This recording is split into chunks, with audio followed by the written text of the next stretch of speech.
Hello good morning students. आज मैं आप लोगों को संस्कृत में जो ये अष्टम पाठ है बालहठा, उसका क्वेश्चन नंबर 3 देखिए। उसका क्वेश्चन नंबर 3 करवा रही हूँ मैं, ठीक है। क्वेश्चन नंबर 3 में क्या है बेटा, निम्नलिखित धातु रूपों के लकार, वचन तथा पुरुष लिखिए। इसमें क्या क्या लिखना है, लकार लिखना है, वचन और पुरुष। ये जो धातु रूप दिया हुआ है हमारा, इनका तीनों चीज़ बताना है बेटा। तो चलो धातु रूप में देखो क्या है, विनोदयामी। विनोदयामी क्या है, कौन सा लकार है, लट लकार। कौन सा वचन है बेटा, एक वचन। और कौन सा पुरुष है, उत्तम पुरुष। उसके बाद है याचते। याचते का कौन सा लकार है, लट लकार। वचन कौन सा है बेटा, एक वचन ही है। और पुरुष कौन सा है, प्रथम पुरुष। आप लोग ध्यान से देखिए, आप लोग को हम लकार भी पढ़ा चुके हैं। लकार हमारा 10 है, लेकिन हम लोग का इसमें पीछे दिया हुआ है, वो लकार आप देख सकते हैं जो कितना है। लकार में कौन सा लकार है धातु रूप का, कौन सा वचन है, कौन सा पुरुष है। पुरुष भी 3 दिया हुआ है, वचन भी 3 दिया हुआ है संस्कृत में।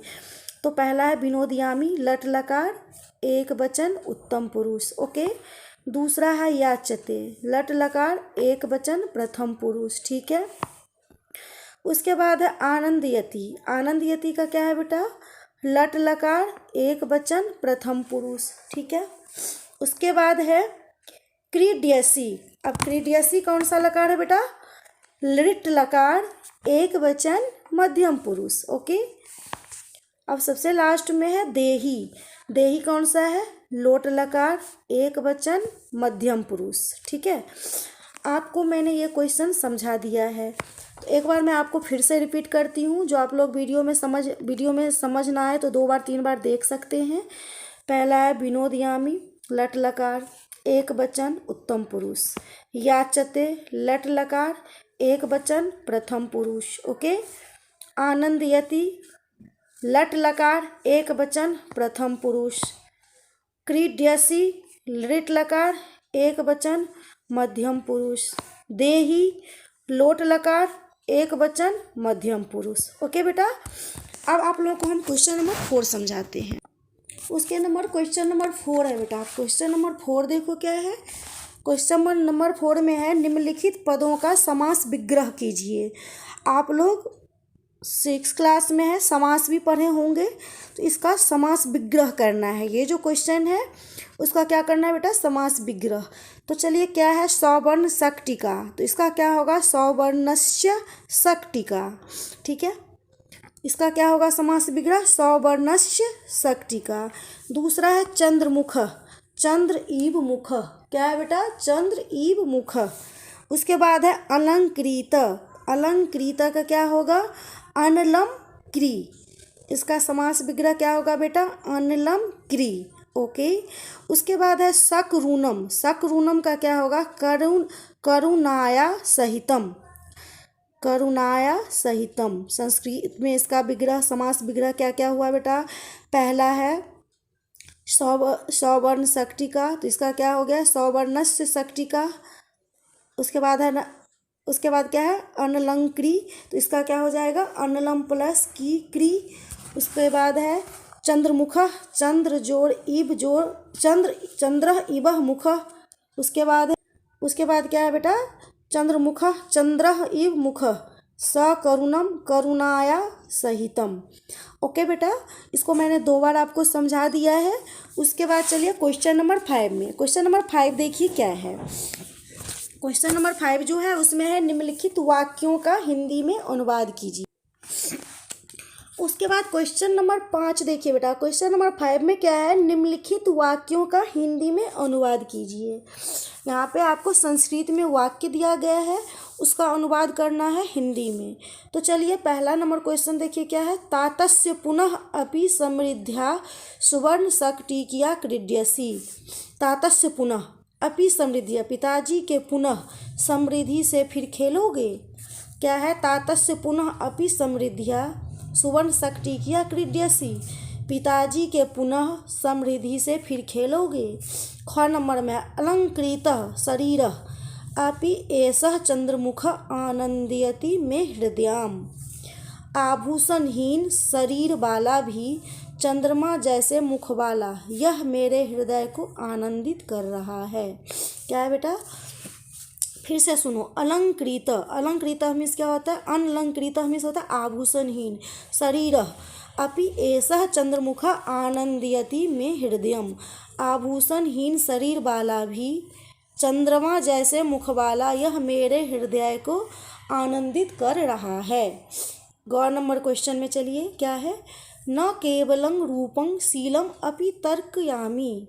क्या कह रहा है बेटा, न केवलं रूपं शीलम अपि तर्कयामि, केवल रूप ही नहीं अनुमान करती हूँ स्वभाव भी। इसका क्या होगा हिंदी बेटा, केवल रूप ही नहीं अनुमान करती हूँ स्वभाव भी। ओके, उसके बाद घ नंबर देखिए क्या है। घ में है आर्ज चारु दत्तश्यापि पुत्र पर संपत्त्या संतप्यते। क्या है, एक तो इतना लंबा लंबा वर्ड्स है बेटा, इसको आप लोग आराम आराम से पढ़िएगा। क्या है, आर्ज चारु दत्तश्यापि पुत्र पर संपत्त्या संतपत्ये। इसका मतलब क्या हुआ, आर्य चारु दत्त का यह पुत्र दूसरे की संपत्ति से दुखी होता है। क्या है बेटा, आर्य चारु दत्त का यह पुत्र दूसरे की संपत्ति से दुखी होता है। उसके बाद लास्ट नंबर में देखिए क्या है, ऐसा ईदानी ते जननी संवृता तत्गृहान एतम अलंकारम। क्या है, अलंकारम। ठीक है, अब मैं तुम्हारी माता हो गई हूँ तो यह आभूषण को लो। ठीक है, आपको मैंने ये 5 नंबर क्वेश्चन अनुवाद समझा दिया है, एक बार फिर से रिपीट कर देती हूँ बेटा। पहला नंबर में है तातस्य पुनः अपि समृद्धिया सुवर्ण सक्टिकिया क्रीड्यसि, पिताजी के पुनः समृद्धि से फिर खेलोगे। ख नंबर में है अनलंकृतः शरीरः अपि एषः चंद्रमुखः आनंदयति मे हृदयम, आभूषणहीन शरीर वाला भी चंद्रमा जैसे मुख वाला, यह मेरे हृदय को आनंदित कर रहा है।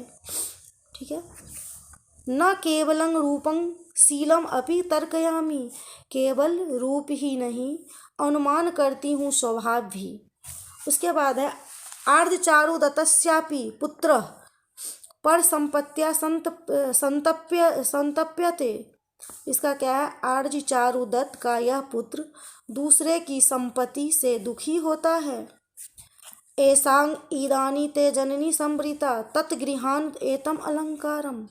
कह रहा है अब मैं तुम्हारी माता हो गई हूँ तो यह आभूषण को लो। ठीक है बेटा, आप लोगों को मैंने ये दोबारा भी समझा दिया है। अब आपका क्वेश्चन नंबर रह गया 6, तो चलिए मैं आपको 6 में समझाती हूँ। उसके बाद है बेटा क्वेश्चन नंबर 6 में क्या है ये देखिए। 6 में है निम्नलिखित वाक्यों का संस्कृत में अनुवाद कीजिए। यहाँ पे क्या है, इससे पहले था हिंदी में अनुवाद करना है और यहाँ पे है संस्कृत में अनुवाद करना है। तो यहाँ पे है हिंदी में सेंटेंस दिया हुआ है, हिंदी में वाक्य है, उसको संस्कृत में बदलना है। तो पहला है रोहसेन मिट्टी की गाड़ी से खेलता है, तो इसका क्या होगा बेटा, रोहसेन मृत्तिका सक्टिकिया क्रीडति, मृत्तिका सक्टिकिया क्रीडति। क्या होगा बेटा, रोहसेन मिट्टी की गाड़ी से खेलता है। क्या होगा उसका, रोहसेन मृत्तिका सक्टिकिया क्रीडति। उसके पास मिट्टी की गाड़ी है, तस्य समीपे मृत्तिकाया सक्टिका अस्ति। क्या है बेटा, उसके पास मिट्टी का गाड़ी है, तस्य समीपे मृत्तिकाया सक्टिका अस्ति। सुवर्ण की गाड़ी उसके पड़ोसी की है। क्या होगा, सुवर्ण सक्टिका तस्य प्रतिवेशिकस्य अस्ति। प्रतिवेशकस्य मीन्स क्या होता है, पड़ोसी। सुवर्ण की गाड़ी उसके पड़ोसी की है। सुवर्ण सक्टिका तस्य प्रतिवेशिकस्य अस्ति। बसंत सेना उसे अपने आभूषण देती है। बसंत सेना तस्मै श्वः आभूषणं ददाति। क्या होगा इसका, बसंत सेना तस्मै श्वः आभूषणं ददाति। लास्ट क्वेश्चन क्या है बेटा, अब स्वर्ण कहाँ है, कुतः स्वर्ण व्यवहार। क्या होगा, कुतः स्वर्ण व्यवहार। फिर से मैं एक बार आपको इसको समझा देती हूँ। रोहसेन मिट्टी की गाड़ी से खेलता है। रोहसेन मृत्तिका शकटिकिया क्रीडति। उसके पास मिट्टी की गाड़ी है। तस्य समीपे मृत्तिकाया शकटिका अस्ति। सुवर्ण की गाड़ी उसके पड़ोसी की है। तो क्या होगा इसका बेटा? सुवर्ण शकटिका तस्य प्रति बेसिकस्य अस्ति। बसंत सेना उसे अपने आभूषण देती है। इसका क्या होगा? बसंत सेना तस्मै स्व आभूषणं ददाति। क्या होगा बेटा? बसंत सेना तस्मै स्व आभूषणं ददाति। अब स्वर्ण कहाँ है? क्या होगा इसका? कुतः स्वर्ण व्यवहार। क्या होगा बेटा? कुतः स्वर्ण व्यवहार। मैंने आपको ये 8 लेसन चैप्टर आज समाप्त हो गया है बेटा, आप लोगों का कर दिया है। आप लोग अपने अपने नोटबुक में इसे कीजिएगा और इसे लर्न भी स्टार्ट लेसन 4 से कर दीजिए, क्योंकि इस बार चैप्टर्स ज़्यादा हैं बेटा। बाकी जो दिक्कत हो वो आप हमसे पूछ सकते हैं। Okay, thank you.